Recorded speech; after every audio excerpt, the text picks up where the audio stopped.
primera vez que yo siento que como mamá ella no podía garantizarme que todo iba a estar bien.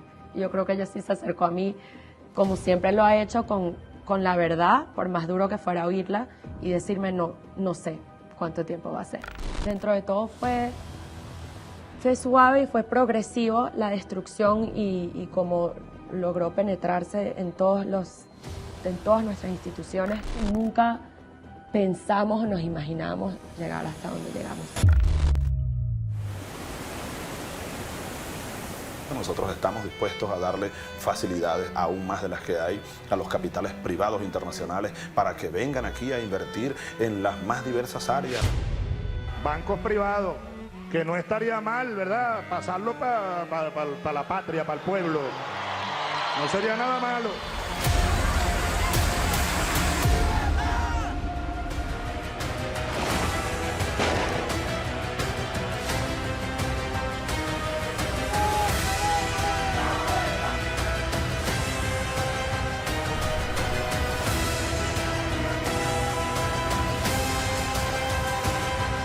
¡Respete ya a este pueblo que estamos cansados, señor! ¡Entiéndalo, Maduro! ¡Entiende el dolor, el sufrimiento todos los días!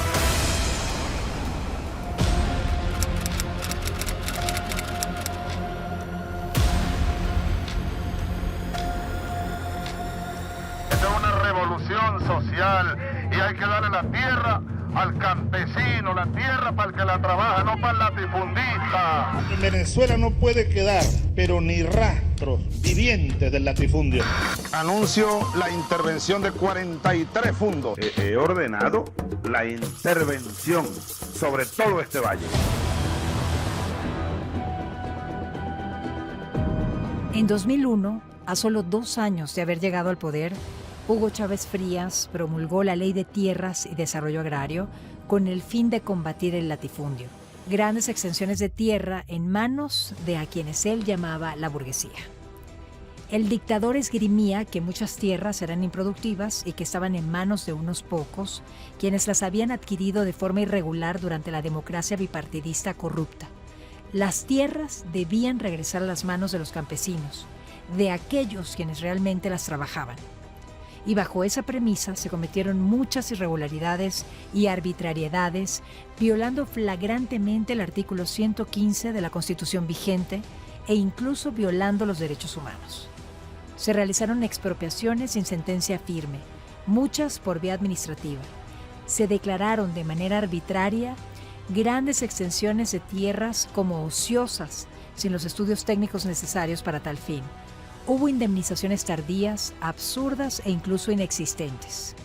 Un caso emblemático es el del productor agropecuario Franklin Brito, quien fuera despojado de sus tierras por el Estado tras negarse a ceder ante una cadena de abusos administrativos, atropellos legales y retaliaciones políticas durante el gobierno de Hugo Chávez.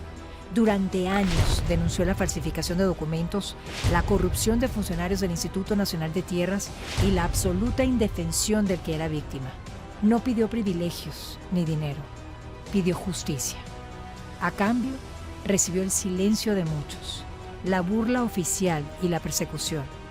Cuando agotó todas las vías legales, su cuerpo se convirtió en el último espacio de protesta. Si nosotros aceptamos esa maldad como familia o yo también como persona, estaría siendo cómplice y pienso que la dignidad y la justicia y el deber están por encima de cualquier sacrificio que pudiera hacer uno en pro de eso. Y a la par está todas estas expropiaciones y estas amenazas al sector privado. Y de hecho, una de las expropiaciones fue la empresa de mi abuelo, que hablamos al principio. Lo que tiene como una de las consecuencias totalmente todo el capital extranjero, pues... Y nacional, porque muchos huyendo, claro. Imagínate lo que significa eso para la confianza, para inversionistas en Venezuela, incluso los propios empresarios, sabiendo que pues sus propios negocios están en riesgo. O sea, eso fue un flujo de capital, un escape masivo, y ahí empieza todo el control cambiario también. O sea, Chávez tenía, yo creo que como ya los tentáculos bastante medidos y sabía exactamente qué presión ejercer y cuándo para ir aumentando su control sobre la sociedad, sobre el país, sobre nuestras instituciones, sobre la economía.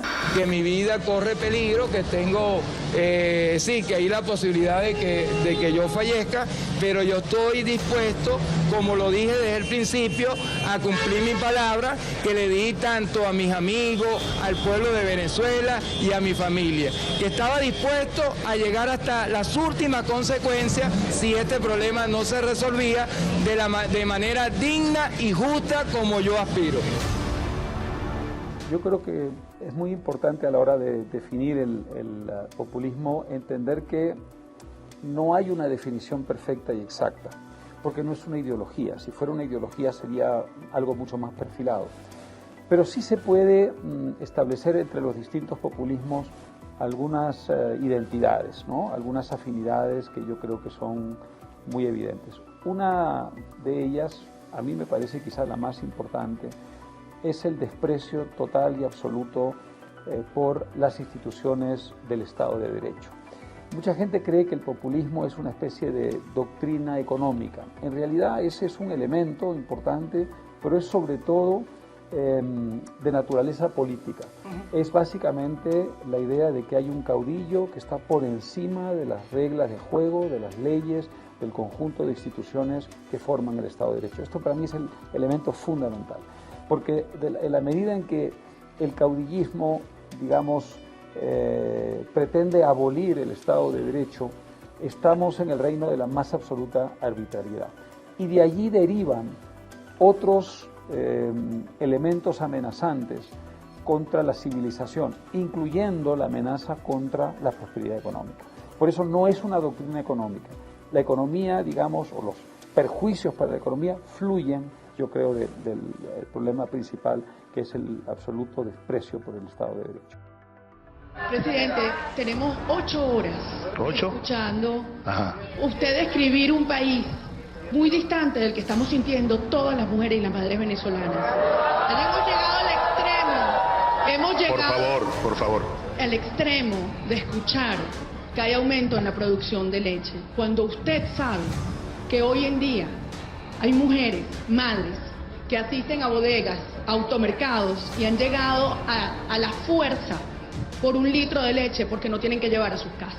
Este es el momento de darle respuestas al país, a las más de 180.000 madres y mujeres que en estos 13 años han perdido a sus hijos, a sus esposos, a sus padres, y a los cuales no se les ha hecho justicia. Esto es lo que queríamos escuchar, la Venezuela decente, y la que no quiere definitivamente avanzar hacia el comunismo.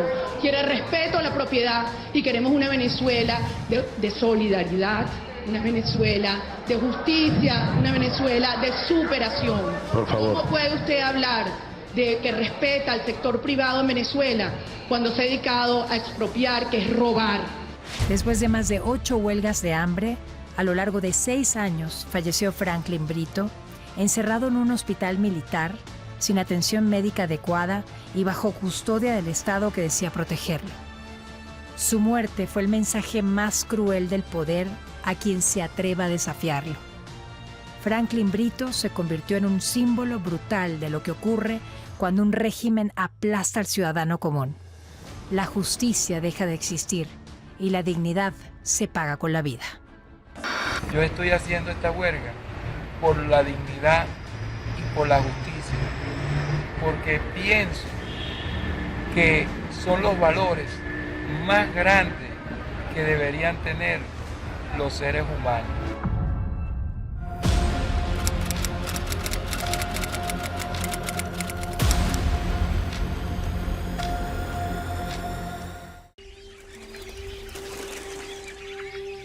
Basta con el medio de comunicación que tiene el Estado hoy. El Estado tiene el canal 8 venezolana de televisión.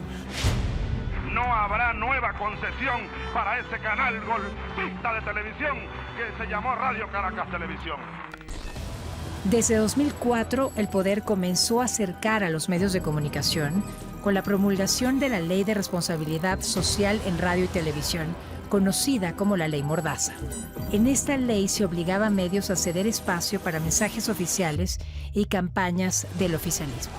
Con la reforma al Código Penal en 2005 se contemplaban penas de prisión para los delitos de difamación e injuria, promoviendo la autocensura. Si se criticaba a funcionarios públicos, se corría el riesgo de ir a prisión. La censura comenzó a ser legal. La libertad de expresión y la libertad de información en Venezuela han disparado las alarmas. El cierre de Radio Caracas Televisión, el canal más antiguo del país, ha disparado un SOS que ha recorrido el mundo entero. Algunos dueños de los medios de comunicación son enemigos de la revolución. Hay que identificar los enemigos de la revolución.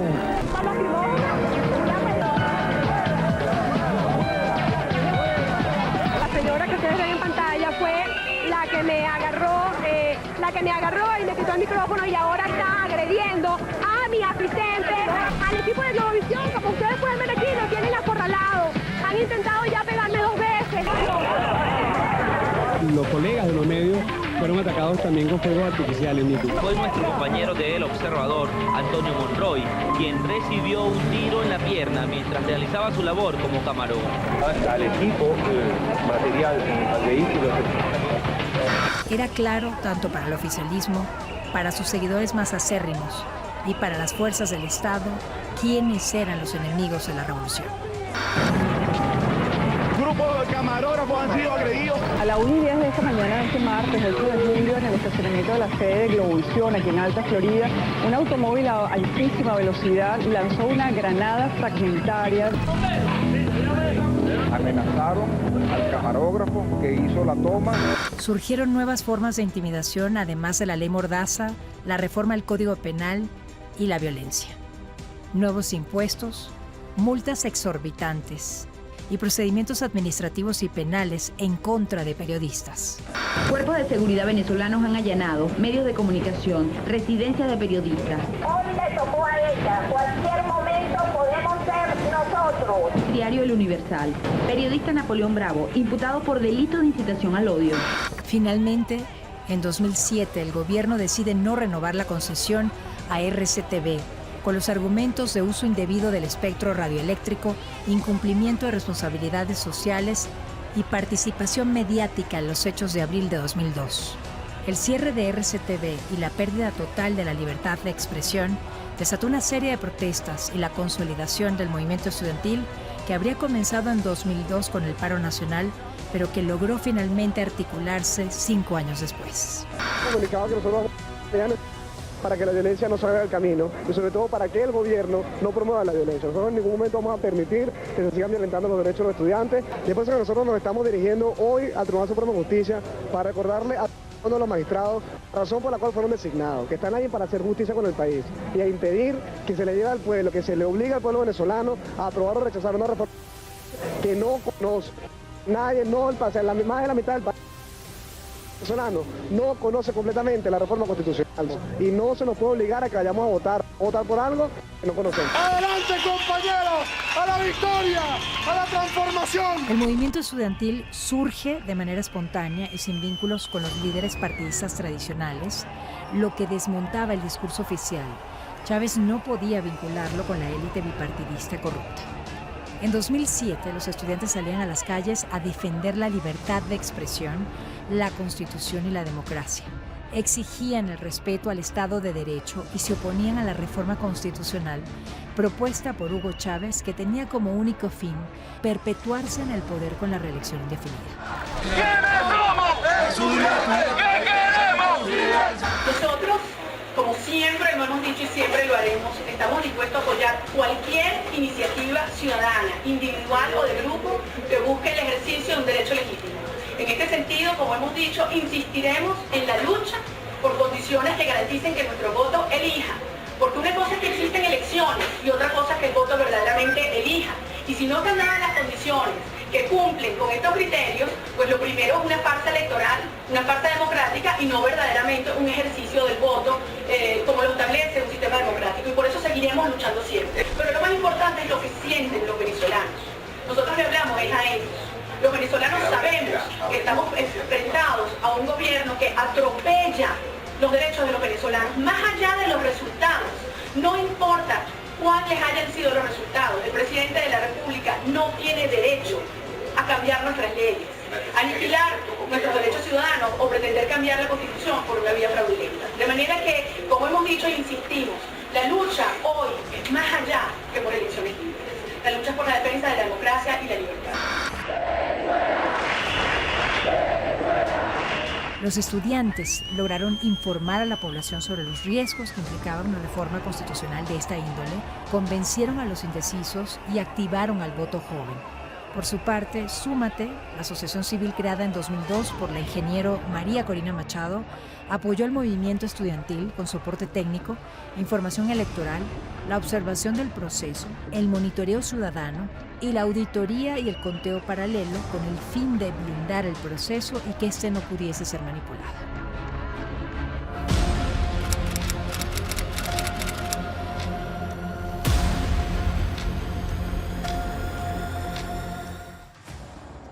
En 2008, el barril de petróleo llegó a $147. A pesar de la bonanza, se comenzaba a sentir la escasez. Las violaciones al Estado de Derecho, la incertidumbre, la violencia, detenciones arbitrarias, las torturas, generaron el colapso del aparato productivo nacional. En 2010, el petróleo cayó a $80 el barril, con lo cual se agudizó la crisis.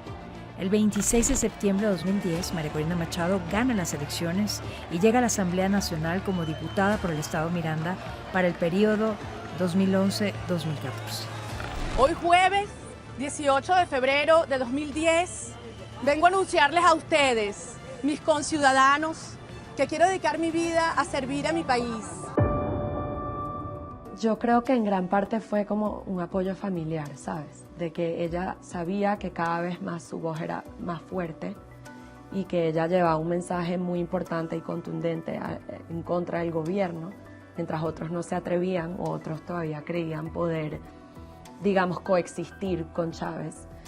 Y empieza luego de la expropiación de Civenza, que fue un golpe muy fuerte porque es una fuente de orgullo para mi familia y fue el trabajo de toda su vida de mi abuelo. Y mi abuelo apoya a mi mamá y le dice, tú tienes que seguir, porque por supuesto que fue influenciado en la toma de todas las fábricas alrededor del país, se llegaron tanques militares, Chávez salió anunciándolo en cadena de que se iba a expropiar Civenza, y eso fue lo mismo que todo lo de Sidor. Así que la empresa Matesi, nacionalícese. La empresa Consigua, nacionalícese. En abril de 2013, a los diputados de la oposición en la Asamblea Nacional de Venezuela se les impedía el acceso al hemiciclo y se les negaba el derecho de palabra como represalia por negarse a reconocer los resultados de las elecciones presidenciales del 14 de abril, en las que Nicolás Maduro habría sido declarado como ganador. María Corina Machado fue golpeada y agredida en el hemiciclo y posteriormente fue destituida de su cargo de manera arbitraria.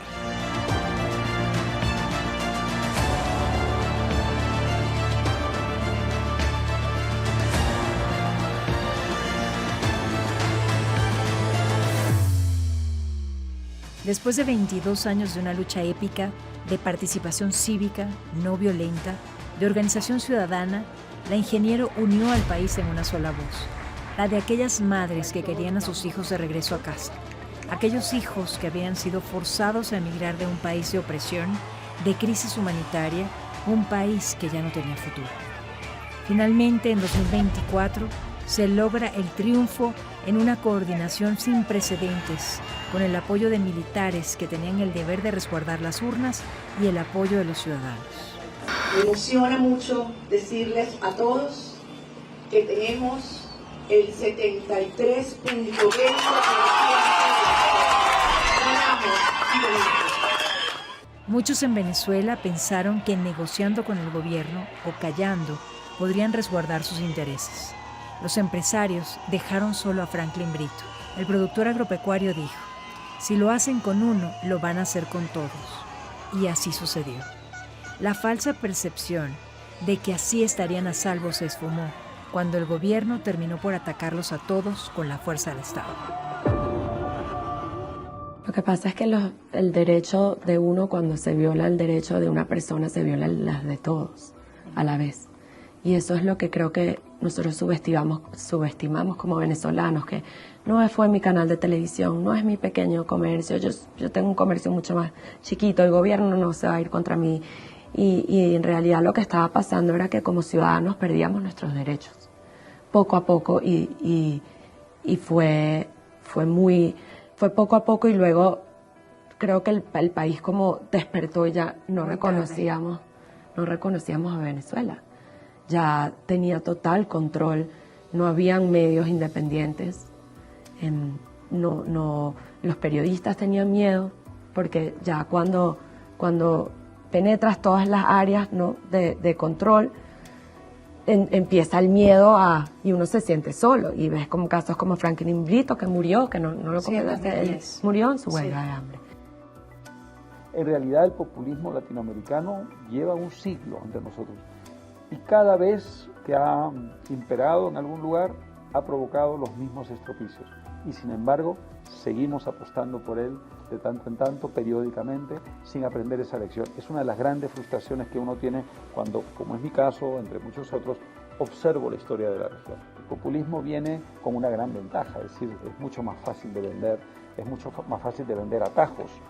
Si yo te prometo la prosperidad a la vuelta de la esquina, y el otro me promete esfuerzo, sacrificio, trabajo, y con resultados a mediano y largo plazo, pues evidentemente la tentación natural va a ser la otra. Y si yo no tengo una cultura política, un pasado, una tradición que me empuje en la buena dirección, que es lo que pasó en América Latina, la tentación va a ser siempre esa, ¿no? Luego hay otras razones que yo creo que son más inmediatas y que tienen que ver con el hecho de que cuando hemos tenido la oportunidad de reconstruir nuestras instituciones, nuestra democracia liberal y establecer economías de mercado, las hemos desaprovechado. Es decir, en esos interregnos entre un populismo y otro, que ha habido una oportunidad, en gran parte porque el populismo hizo crisis y se creó una oportunidad para algo distinto, nuestros líderes, nuestros gobiernos, no se han atrevido a hacer las reformas que había que hacer, no se han atrevido a ir todo lo lejos que había que ir. Porque tiene un costo político alto. Por supuesto, muy, muy alto. Había una resistencia, desde luego, había una cultura que iba en contra.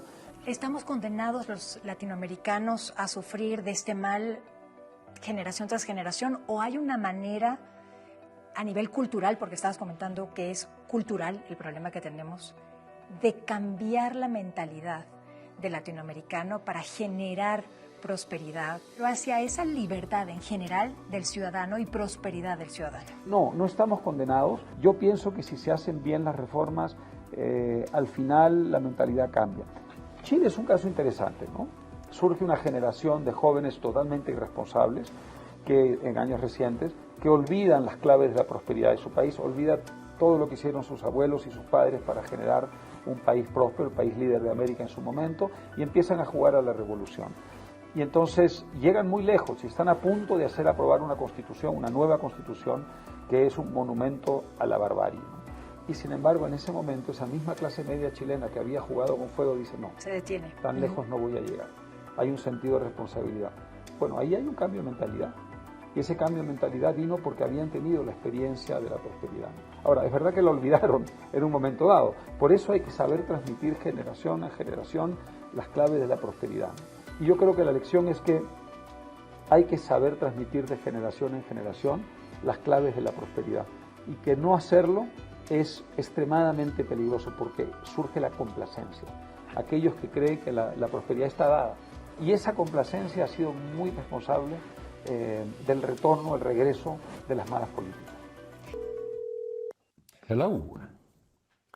Yes. Yes. Hello. Am I talking to Maria Corina Machado?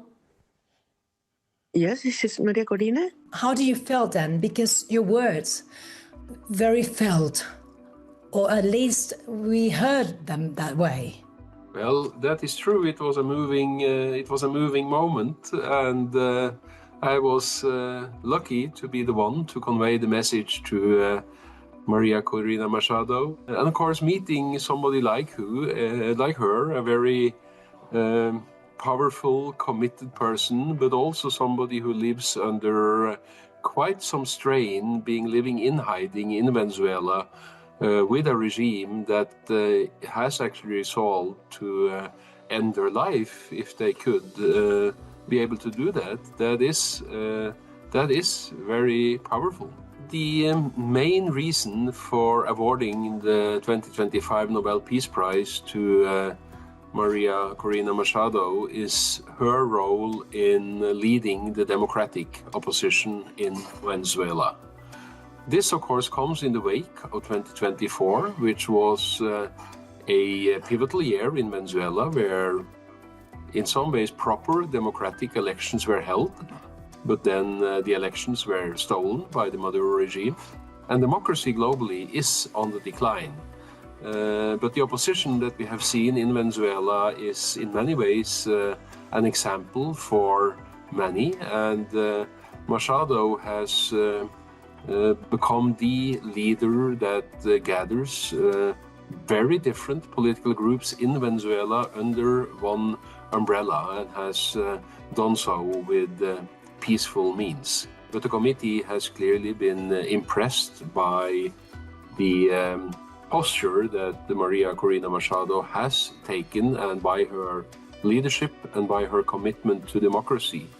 Maria Corina Machado, the first word she uttered to me when I called her was that this was not a prize only for her, it was a prize for the Venezuelan people. And I think those words should be an inspiration for everybody who believes in democracy and a brighter future for Venezuela. And I hope that that future will come sooner rather than later.